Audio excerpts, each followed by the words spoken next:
Hi, and welcome to this new video.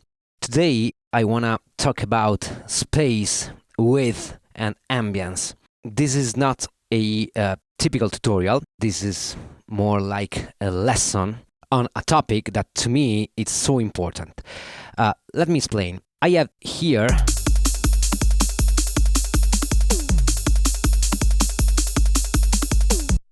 this simple pattern. I put down this pattern just for the sake of this tutorial, and this is a simple drum pattern, okay? If you notice, we have all in front and it's really dry. If you are an expert musician, you know that there are some technique you have to use to make space and makes your drum sound better. But if you are a beginner, maybe you don't know so much about that topic, okay? The basic idea is that we are listening to sound into an environment, into a room, into a place. The sounds we are hearing every day are composed by basically two factors, the sound itself and the ambience.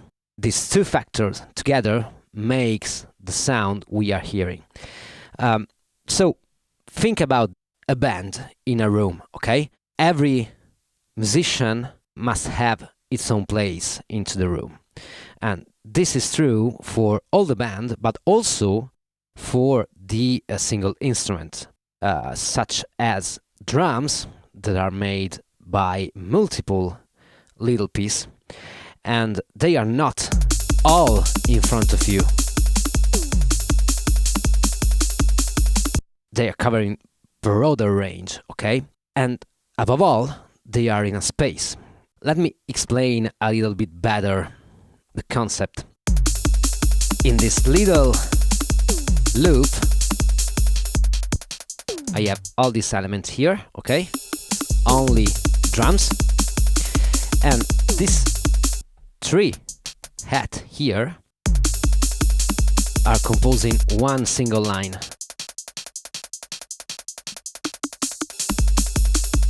So first thing first, variety. This is one line only of hats composed by three different hats. This line is straight in the middle of the mix, and I don't want that. Think about a real drum.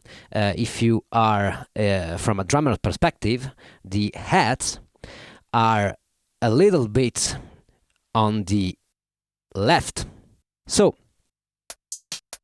now we are in electronic music, so we can pan this hat left, right, in the middle, whatever we want. But take the concept. They are shift a little bit in your stereo image and placed into a precise place into the image, which is not in the middle. We can have a little bit more freedom. And now let's, with a simple move, of course I've simply gain staged a little bit the volume just to have a cohesive mix. And now let's take the first hat. I want to place this hat here in left, this hat here on right, and this hat here just a touch on the spot, left or right. Let's see. We are now creating space just with the pan, okay? So shift and, oh sorry, this is the middle one. I want to shift this one. Now left. Okay. And let's see, or maybe better here, what's happened. And this one on the right.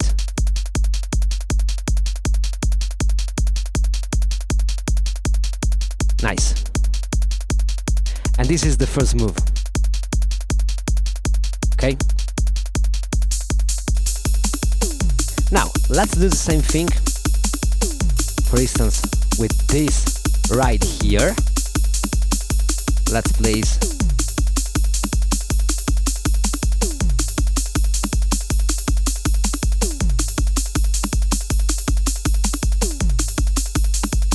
Nice.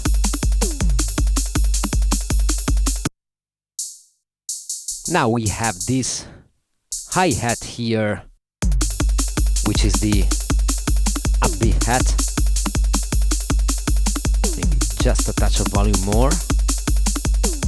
And this one, I want to move a little bit.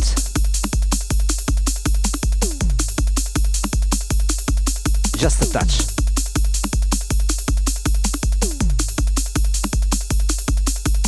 So now we have this tree hat here. This is on the left, this is on the right, this is just a little bit on the left too. This is on the left and this is on the right, okay? So we have created our little space in our drum. Now I have this pattern here, which is the copy, just to listen the difference only with the pen.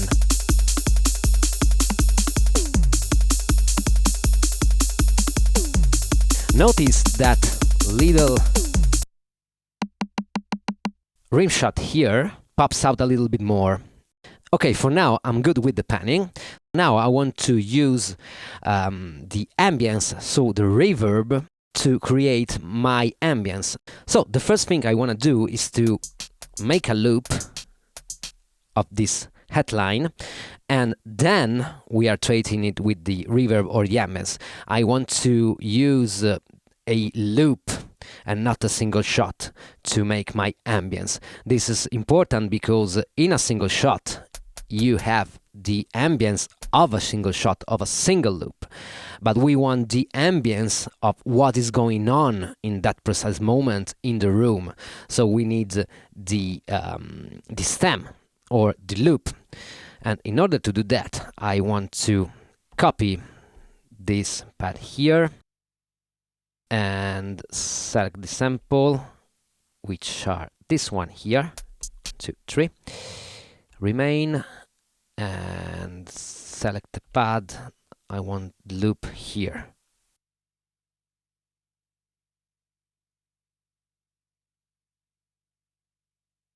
Cool.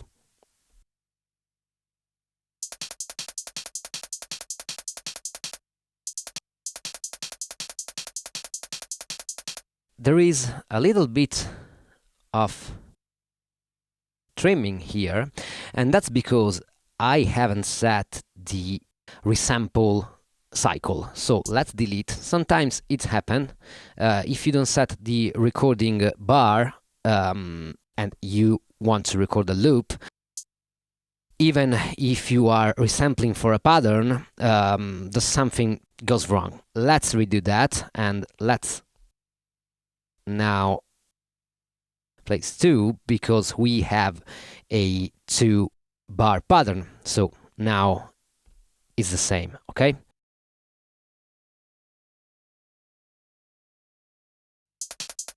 Now it should be okay. Yes. Now let's place first maybe a little bit of compression, just to have a little bit of movement, and we can resample.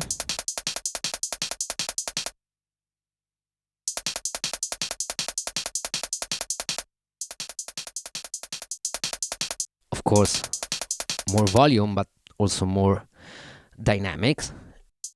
This is another thing which is very, very important when you are programming your stuff, dynamics. And the compression is one of the tools to achieve that kind of dynamics. But this is topic for another lesson. And now we can put on our reverb. All right. Now let's stay.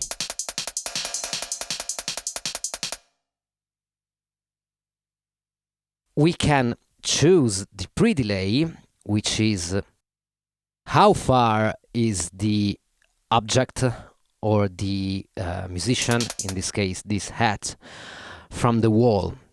The bigger is the pre-delay, the the more the time will be, okay? Until start sound like a delay. Okay, now we have a filter, and I suggest you to use always this kind of filters and cut. It depends on the material, but in this case we can cut on the 5 and here 6.3. You have to contain a little bit the high frequencies and the low frequencies of the reverbs, because they tend to get the overall sound a lot muddier. Without and with. Just a touch, remember, this is placing a sound into a room, so we don't need to have that big ambience, okay?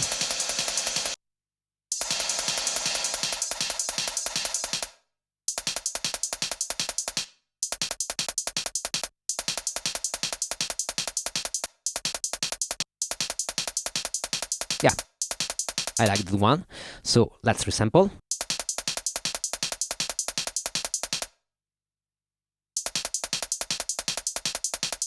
And now we can get rid of these 3 samples here and exchange this with this, copy, delete this one, and simply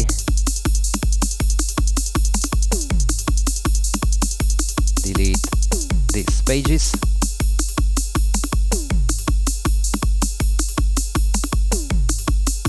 And place the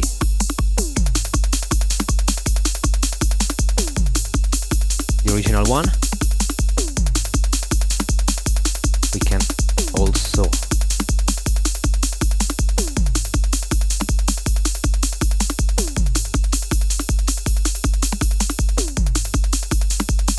nice.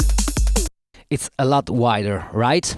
Now we can do the same thing for this here. Of course, we have first to make the loop, so let's copy this sequence here.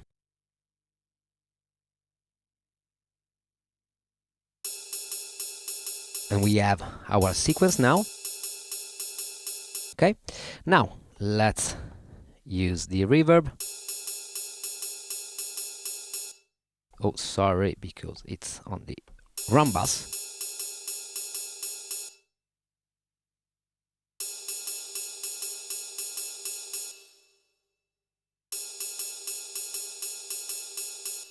Okay, let's resample.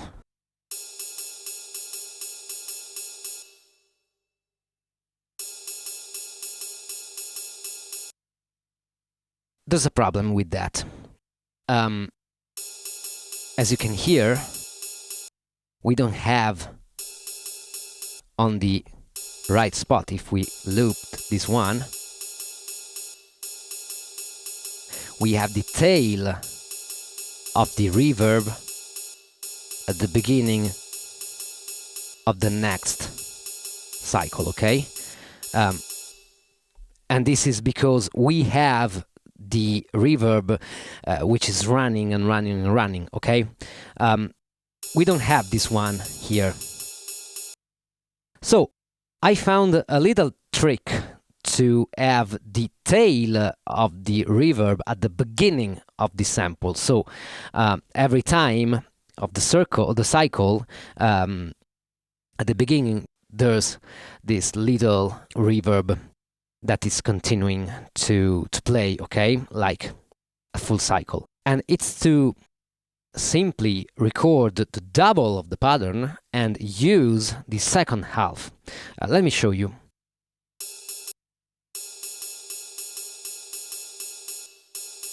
Did you hear the tail?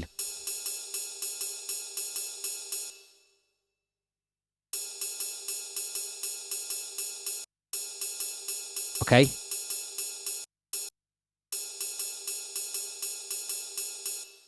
The reverb is gluing all together. So let's resample this one, but this time I want to double the measure.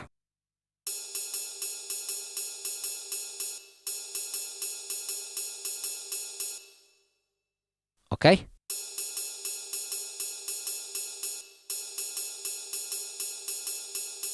So we have our tail, and by using the shortcut Shift and Insert, we can reach this little menu here where we can put our start and end point. The length, total length, is set here, and I want to, since it's 4 bar, I want to play from the bar 3 to 4, and so on. So on bar 3, at the beginning of the bar 3, I have recorded tail of the reverb of the end of bar 2, right? So 2280, so the half, it's 144,000. That's right. And now we are playing from the perfect half, and we have the tail.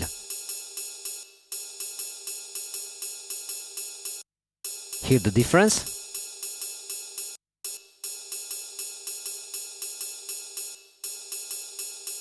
Nice, right?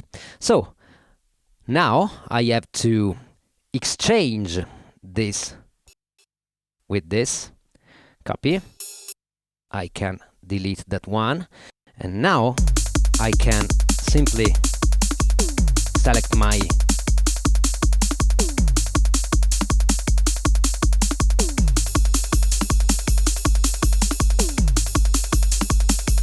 let's hear the difference.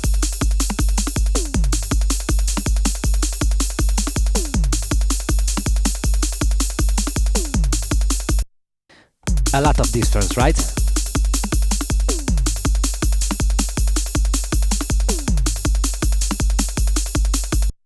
Now, I think we can do with this one is to use the auto panner to make some movement. So again, we have to copy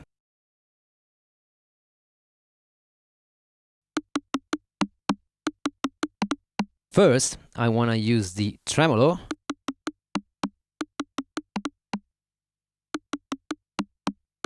on the pan settings,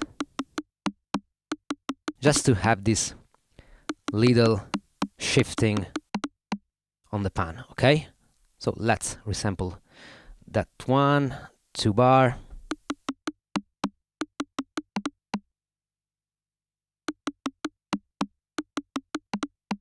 Cool. Now let's delete that one, and now we can use the reverb.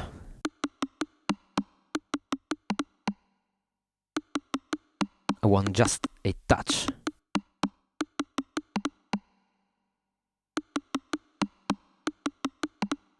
The more reverb we use, the distant will be our object, okay? You can do really short reverb also if you want some claustrophobic room. And remember, you don't have to use the same reverb for all the elements of your kit. It depends on you. We are into the electronic music domain, so we can mix a little bit of ambience and stuff like that. But using this kind of technique that are coming from the analog domain, it's really, really useful. And there's a whole concept behind reverb and room in the analog or acoustic music, okay? Now let's resample this one. And again, I want to sample 4. Oh, sorry, I have to set first the loop. Otherwise, it doesn't work, because you need to reset and loop for 4 bars, and the loop is long only 2. Now we are ready.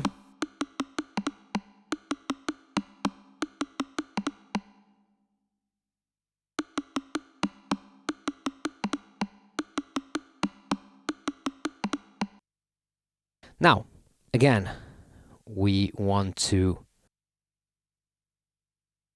insert the same number as before because the loop is long. The same, of course.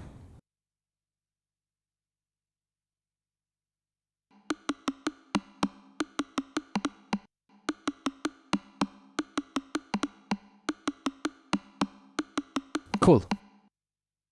Now we have to delete this one. Let's delete. Let's exchange these two. And let's place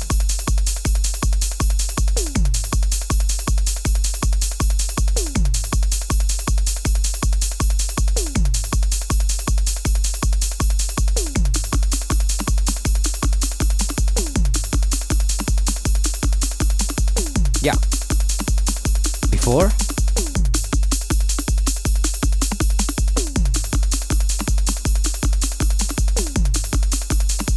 It's a lot more lively, right? And this is the concept behind using the reverb.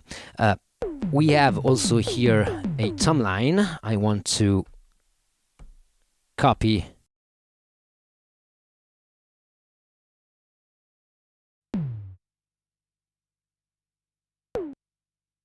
now. We can delete this and this, delete this one, and let's first, maybe we need some kind of distortion, maybe a crushing. We can crush this one.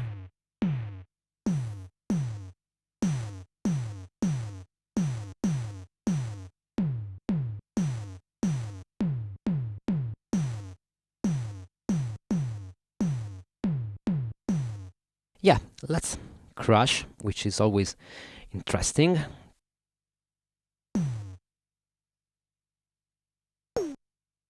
Perfect. Delete that one, and now let's use our reverb.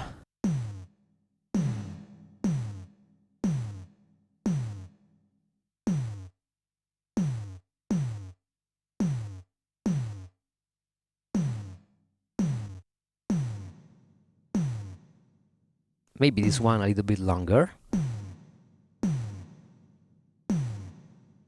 And again, resample 4.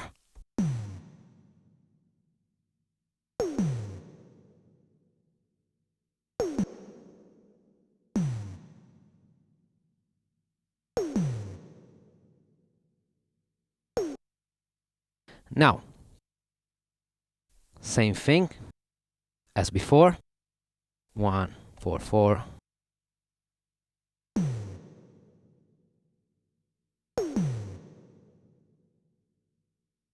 Right? Let's place this here. Delete this one.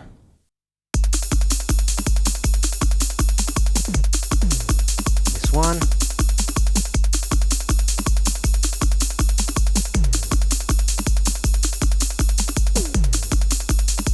Yeah. This is more or less a view on panning and width and space, and makes your tracks sound better. Of course, this concept it's not valid also only for the drums, but also for bass. There's a lot of theory behind a construction of a track, especially on a sound design perspective. I know that if you are an expert musician, this can sound boring and the same old song, but if you are a beginner, maybe you don't know a lot of the information of this information, and I think this can be useful to you. This is it for today. Thank you for watching. If you need some samples and mixing or mastering services, you can check my Gumroad page. I have different types of services and project packs for the SP and other machine like Octatrack and Polygon Tracker and stuff like that. So thank you for watching, and see you next time. Bye!